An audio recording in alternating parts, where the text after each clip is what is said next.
Assalamualaikum warahmatullahi wabarakatuh. Para jamaah sholat duhur rahimakumullah. Perlu diketahui bahwasanya yang bertindak sebagai penceramah pada siang hari ini adalah beliau yang terhormat Ustadz Muhammad Zubairi yang akan menyampaikan tema Sirah Nabawiyah. Pada kajian siang hari ini akan dibagi menjadi dua sesi.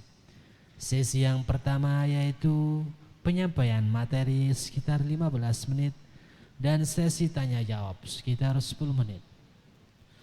Sebelum kita mulai pengajian pada siang hari ini, marilah kita awali dengan bacaan basmalah. Bismillahirrahmanirrahim. Selanjutnya kepada yang terhormat Ustadz Muhammad Zubairi, waktu dan tempat dipersilahkan. Bismillahirrahmanirrahim jami'an. Assalamualaikum warahmatullahi wabarakatuh. Alhamdulillahi wa kafa wa salatu wassalamu ala rasul mustafa wa ala alihi wa ashabihi wa man ihtada faqad qala ta'ala ya ayyuhalladzina amanu taqullaha wa qulu qawlan sadida yuslih lakum a'malakum wa yaghfir lakum dhunubakum wa may yuti'illah wa rasulahu faqad faza fawzan 'azima. Wa qala Rasulullah sallallahu alaihi wasallam ittaqillaha haitsuma kunta wa atbi'is sayyi'atal hasanata tamhuha wa khaliqin nas bi khuluqin hasanin. Hadirin jamaah salat zuhur Masjid Al-Falah yang dirahmati Allah Subhanahu wa taala. Alhamdulillah, syukur kita panjatkan kepada Allah atas karunia-Nya yang tiada terhingga. Sampai saat ini Allah masih memberikan nikmat-Nya yang luar biasa kepada kita, berupa dimudahkannya kita untuk beribadah kepadanya. Semoga seluruh ibadah-ibadah kita diterima oleh Allah Subhanahu wa taala. Amin Allahumma amin. Jamaah sekalian rahimakumullah. Pada kesempatan yang mulia ini kita akan melanjutkan bahasan kita tentang As-Sirah An-Nabawiyah. Sebelumnya kita juga sering diingatkan bersama bahwa ketika kita duduk dalam majelis As-Sirah An-Nabawiyah, maka mari kita sadari yang demikian ini kita niatkan wujud dari kecintaan kita kepada Kanjeng Nabi kita Rasulullah sallallahu alaihi wasallam. Kita ingat pada saat Umar bin Khattab radhiyallahu an ditanya oleh Nabi sallallahu alaihi wasallam, "Wahai Umar, siapakah orang yang paling engkau cintai?" Kata Umar bin Khattab, "Engkau wahai Rasulullah setelah diriku." Kata Nabi sallallahu alaihi wasallam, yang demikian itu belum sempurna iman engkau. Hingga kemudian beliau bermuhasabah, dan ketika ditanya kembali oleh Nabi, siapa orang yang paling engkau cintai? Kata Umar bin Khattab radhiyallahu an, engkau wahai Nabi, sempurnalah iman engkau. Nah, jemaah sekalian, mari ketika kita mengkaji As-Sirah Nabawiyah seperti pada majelis kita di siang hari ini, kita niatkan sebagai sebuah journey, sebagai perjalanan ruhani kita dalam rangka merealisasikan cinta kita kepada Kanjeng Nabi kita Rasulullah sallallahu alaihi wasallam. Ketika kita mendapatkan kisah kegembiraan dan kebahagiaan Nabi, mari kita ikut berbahagia dan bergembira. Ketika kita mendapatkan kisah dalam perjalanan dakwah beliau yang banyak sekali ujian dan cobaan sehingga beliau sedih, maka mari kita ikut bersedih. Yang demikian ini bagian sekali lagi wujud, salah satu dari wujud kecintaan kita kepada Rasulullah sallallahu alaihi wasallam, dan pastinya kemudian menjadi nilai ibadah di sisi Allah Subhanahu wa taala.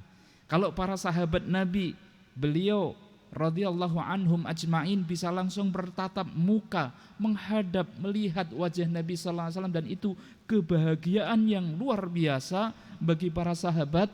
Maka mari kita jadikan majelis As-Sirah An-Nabawiyah sebagaimana yang kita lakukan ini juga menjadi bagian dari kebahagiaan kita terhadap wujud dari cinta kita kepada Rasulullah sallallahu alaihi wasallam.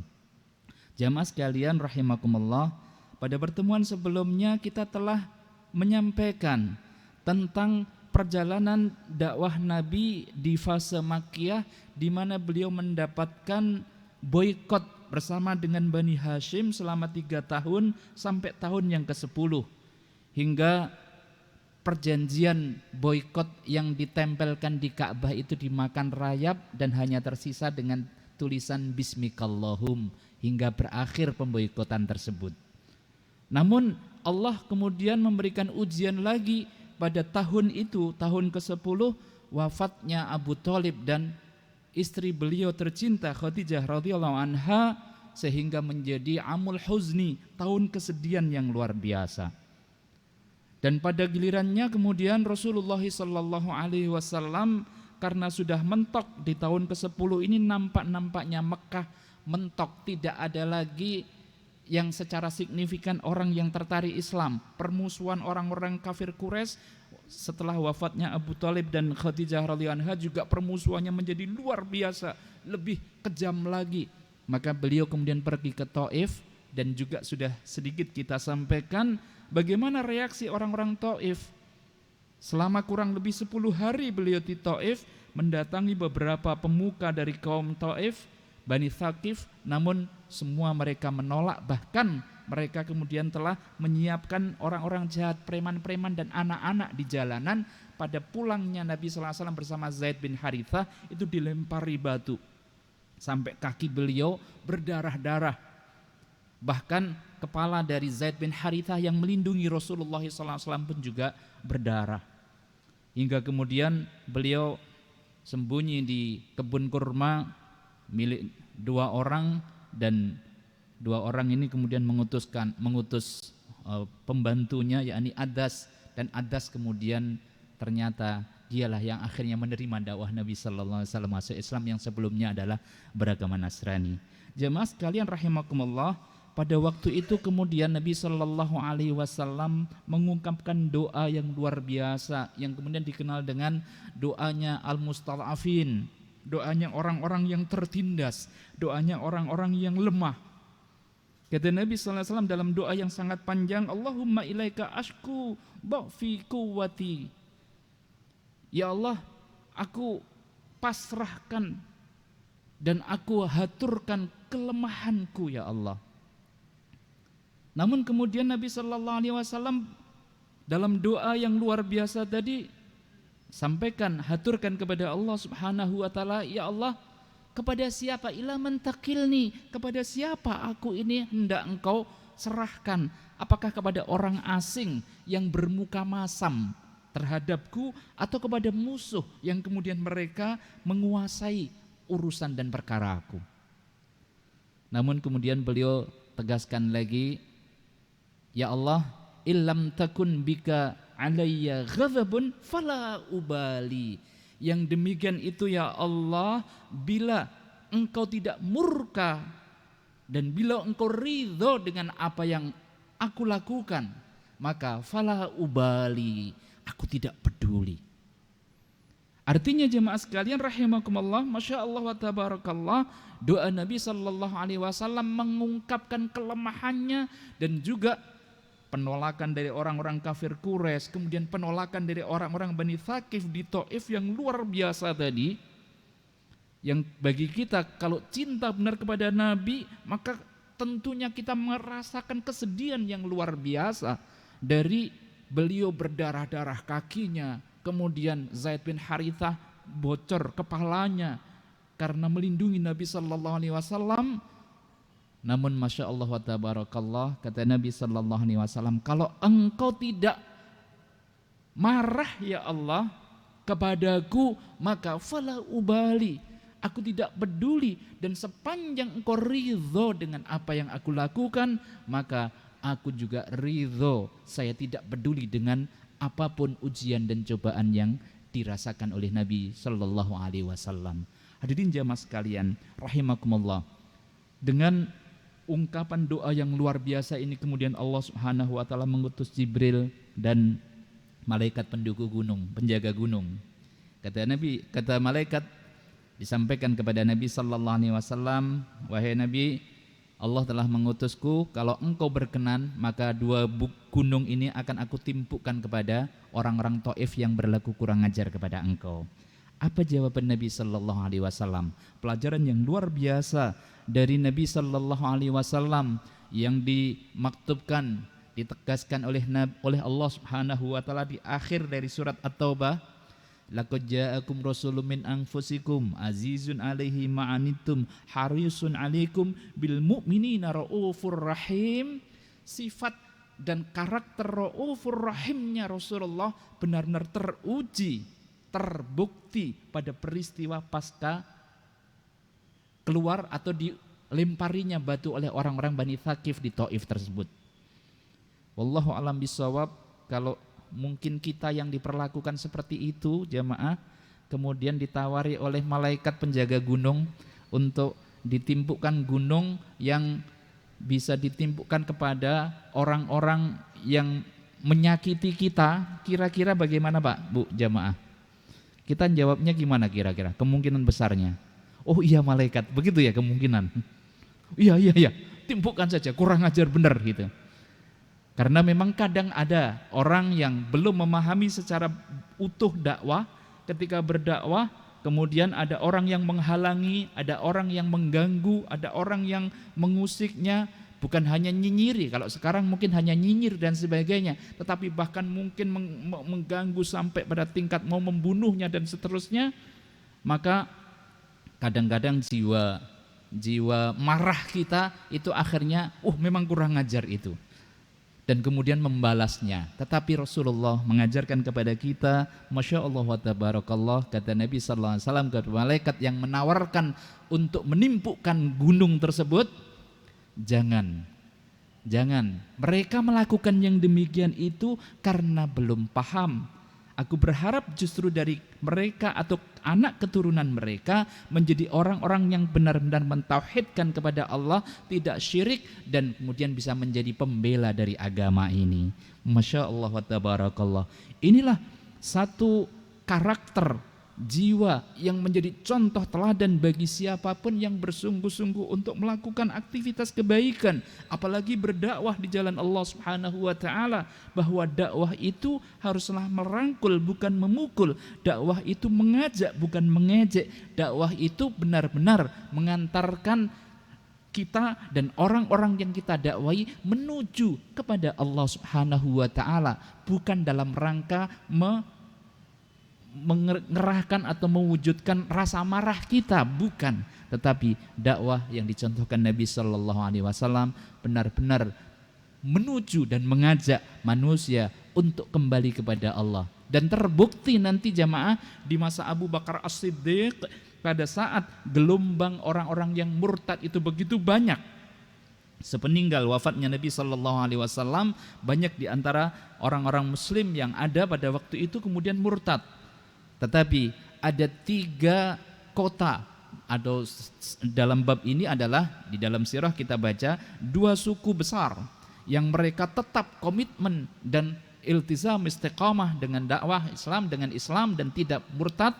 Siapa? Orang-orang Quraisy dan Bani Thaqif, yakni dari orang-orang Taif. Atau kalau 3 kotanya adalah Mekah, Madinah, dan Taif.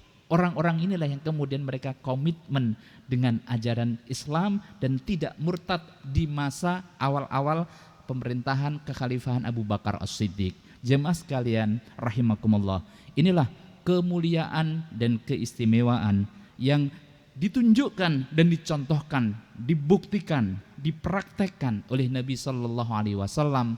Sebagai dai maka haruslah menjadi orang yang raufur rahim, memiliki tingkat kasih sayang dan kelembutan hati yang luar biasa terhadap objek dakwah atau orang-orang yang diajak untuk berdakwah. Hadirin jamaah sekalian rahimakumullah, pada gilirannya kemudian pada saat Rasulullah sallallahu alaihi wasallam menerima perlakuan yang luar biasa dari orang-orang Taif itu, maka Rasulullah sallallahu alaihi wasallam kemudian kembali ke Mekah. Dan jamaah sekalian rahimakumullah, karena sebelumnya beliau sudah keluar dan itu diketahui juga oleh orang-orang kafir Quraisy, maka beliau berusaha untuk mencari orang-orang yang membelanya. Beberapa tokoh beliau upayakan untuk dihubungi. Beliau ke Gua Hira dulu, kemudian beliau mengutus orang untuk menemui beberapa tokoh. Namun beberapa tokoh tidak sanggup atau tidak mau untuk melindungi Nabi, sehingga ada 1 tokoh yang kemarin menjadi salah satu dari 5 tokoh yang berencana untuk merobek perjanjian boikot kepada Bani Hashim kemarin. Salah satunya yang kemudian beliau menerima untuk mendukung atau membela serta memberikan perlindungan kepada Nabi saat masuk lagi ke Mekah adalah Mut'im bin Adi. Mut'im bin Adi inilah tokoh yang kemudian beliau, baik kalau demikian saya akan lindungi engkau wahai Muhammad. Ketika kemudian Mut'im bin Adi dan anak buahnya mereka siap melindungi, Abu Jahal mendatangi. Kata Abu Jahal, wahai Mut'im, Abu Jahal ingin memastikan, kamu hanya melindungi Muhammad saja atau ikut agama Muhammad? Kata Mut'im bin Adi, saya hanya melindungi saja. Beliau tidak masuk Islam. Tetapi dengan pernyataan ini, maka Abu Jahal kemudian, baiklah, kalau memang engkau lindungi, maka saya pun juga tidak akan mengganggu.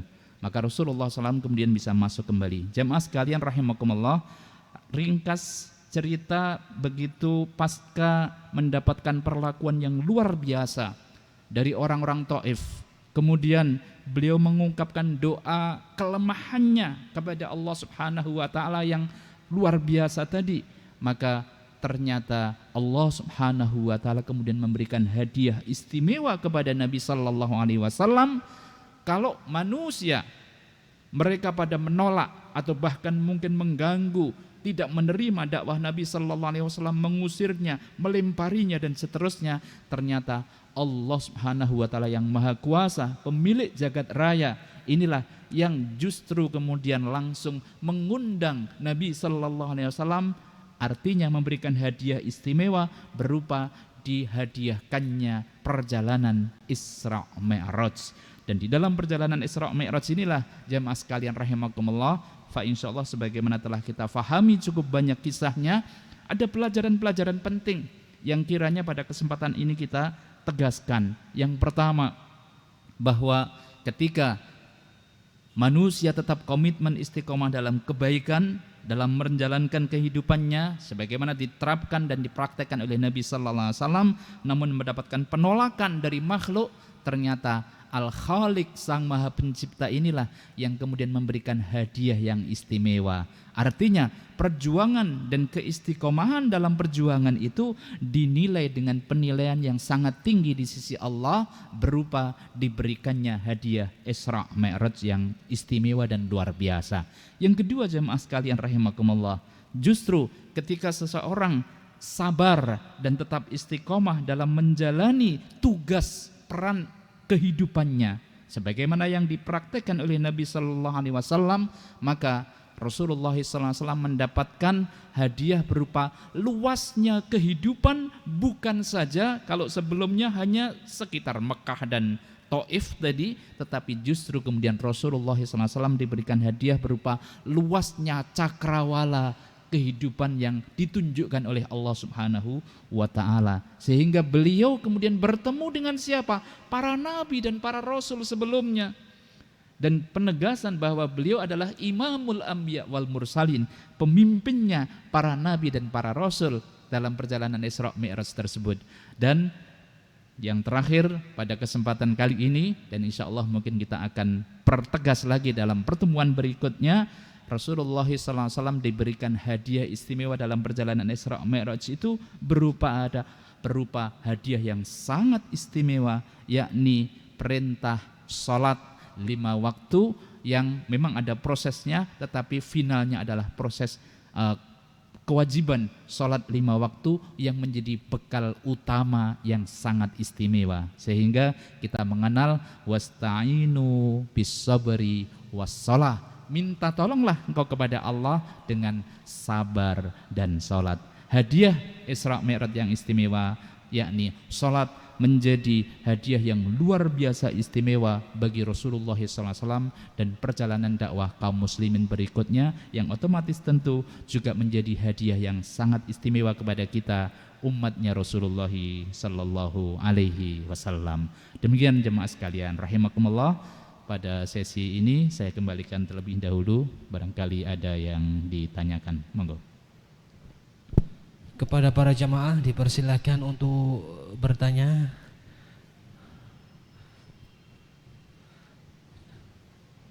Monggo.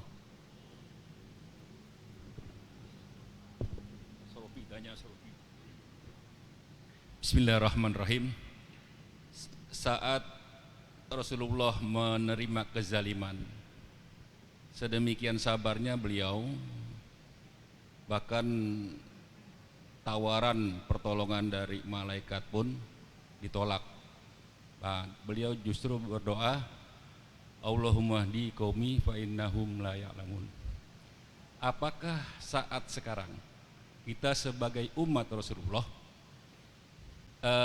ketika ada penghinaan terhadap simbol-simbol Islam, kita juga harus bersikap sabar seperti Rasulullah yang contohkan tersebut. Terima kasih. Terima kasih Bapak. Pak Sinten Pak? Pak Yusuf ya. Matur suwun atas pertanyaan yang luar biasa. Pertanyaan beliau adalah, apakah pada saat ini ketika ada penghinaan terhadap agama dan juga simbol-simbol agama ya, itu kemudian kita bersikap yang sama dalam tanda kutip ya, sebagaimana yang dicontohkan Nabi dalam peristiwa pasca di Taif tersebut ya. Terima kasih Bapak Ibu sekalian dan jemaah sekalian, sebagaimana para ulama ketika menjelaskan tentang sirah Nabi kemudian mengambil ibroh atau pelajaran daripadanya, sangat banyak ibroh, pelajaran, hikmah, baik itu nanti dari sisi hukum fikih, kemudian hukum dakwah dan sebagainya, fikih dakwah dan seterusnya, fikih ibadah dan macam-macam ya.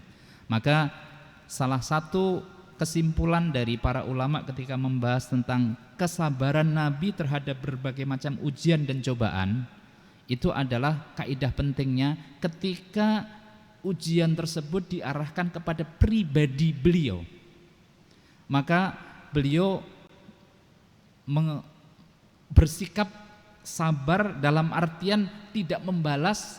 Dalam bab ini tadi, dalam contoh ini tadi, itu beliau mendapati pribadi beliau dilempari batu sampai kemudian Zaid bin Harithah juga kepalanya bocor karena melindungi Nabi Shallallahu Alaihi Wasallam. Ini yang pertama. Jadi perlakuan orang-orang yang menolak terhadap ajaran agama pada waktu itu lebih kepada pribadi. Itu yang pertama. Yang kedua adalah para ahli sejarah menyebutkan dalam masa dakwah Makkiyah khususnya bahkan di fase Madaniyah di tahun pertama, kaum muslimin, Rasulullah bersama dengan kaum muslimin memang belum punya kekuatan yang bukannya seimbang sih, tetapi belum punya kekuatan yang signifikan untuk melakukan pembelaan atau mungkin untuk membalas dan sebagainya. Karenanya dalam sejarah kita dapati sepanjang perjalanan dakwah Makkiyah dan di tahun pertama dari fase Madaniyah itu Rasulullah bersama dengan kaum muslimin tidak melakukan pembalasan atau pembelaan secara fisik atau secara militer yang memang belum punya kekuatan. Nah, dua alasan itulah yang menjadi sebab utama. Tambah satu lagi, sebagaimana yang tadi disampaikan Pak Yusuf ya. Allahumma hdi qaumi fa innahum la ya'lamun ya. Mereka melakukan permusuhan dan sebagainya disebabkan belum tahunya mereka atau belum terbukanya, informasinya belum relatif terbuka ya. Sehingga kaidahnya orang itu akan memusuhi terhadap sesuatu yang tidak diketahuinya ya. Orang itu akan memusuhi terhadap sesuatu yang tidak diketahuinya. Karenanya tiga alasan tersebutlah yang kemudian menjadikan Rasulullah SAW tidak membalas, dan yang sangat istimewa dalam contoh ketika ditawari oleh malaikat, ini kan sebenarnya kesempatan untuk membalas ya, membalas. Namun yang ditegaskan oleh Nabi SAW ini juga menjadi kaidah di dalam dakwah, bahwa yang menjadi fokus bagi orang-orang yang mencontoh Nabi dalam dakwah Islam itu haruslah mengedepankan sikap raufur rahim, sikap lemah lembut dan kasih sayang, agar kiranya umat ini benar-benar bisa menerima, bukan sebagai ajang untuk pembalasan ya. Jadi orang kadang-kadang kan mungkin ada rasa mangkel, marah dan sebagainya. Padahal kalau ada kesempatan udah sikat saja. ternyata Rasul tidak mengajarkan yang demikian. Sehingga kaidah yang mungkin sering kita dengar tadi sudah kita sampaikan, yakni dakwah itu adalah mengajak bukan mengejek. Dakwah itu adalah merangkul bukan memukul dan sebagainya. Ini sebagai wujud dari wa ma arsalnaka illa rahmatan lil alamin. Saya kira demikian. Dan kaidah berikutnya, ketika kondisinya yang diejek atau yang mungkin diolok-olok dan sebagainya itu adalah ajaran agama, maka yang demikian itu tidak kita dapati dari Nabi, tidak dibiarkan. Misalnya ketika Rasul ditawari masih di Mekah berarti belum punya kekuatan, tapi ditawari apa? Ditawari, Muhammad, sekali-kali dong kamu beribadah kepadaku, ibadah agamaku, mengikuti agamaku, dan kami nanti akan juga ikut ibadah kepadamu. Ya. Maka kata Nabi SAW apa? Ya, turunlah kemudian surat Al-Kafirun, Qul ya ayyuhal kafirun la a'budu ma ta'budun. Berarti untuk hal-hal masalah akidah, masalah ajaran agama yang dan juga masalah Islam, maka harus tegas, tetap tegas. Walaupun mungkin belum punya kekuatan, tetapi kekuatan akidahnya harus tetap tidak goyah dan tidak menyimpang dan sebagainya, tetap di koridor dan ketentuan yang telah ditetapkan. La a'budu ma ta'budun wala antum a'biduna ma a'bud wala ana a'bidum ma abattum lakum dinukum waliyatin. Tegas dalam bab itu. Termasuk ketika Rasulullah disuruh berhenti dakwah, Muhammad disampaikan kepada Abu Thalib, para tokoh-tokoh Quraisy, Muhammad suruh berhenti saja. Kalau dia inginkan kekayaan, kami akan kumpulkan kekayaan sehingga dia menjadi orang yang paling kaya. Kalau yang diinginkan wanita akan kumpulkan yang paling cantik, dia menjadi istrinya. Penguasa, kita jadikan penguasa tertinggi. Apa jawaban Nabi? Ya ami, wallahi ya ami, demi Allah wahai pamanku, la wad'a syamsa ala yamini wal qamara ala yasari. Kalau mereka misalnya mampu meletakkan matahari di tangan kanan, bulan di tangan kiri, demi Allah aku tidak akan berhenti untuk berdakwah. Saya kira demikian Bapak. Jadi tegas di dalam prinsip dan membela ajaran agama, namun pada urusan-urusan yang mungkin menyangkut pribadi, sifatnya lebih kepada Raufur Rahim. Demikian. Matur suwun. Ada yang ingin bertanya lagi, satu pertanyaan lagi kami persilahkan kepada para jamaah.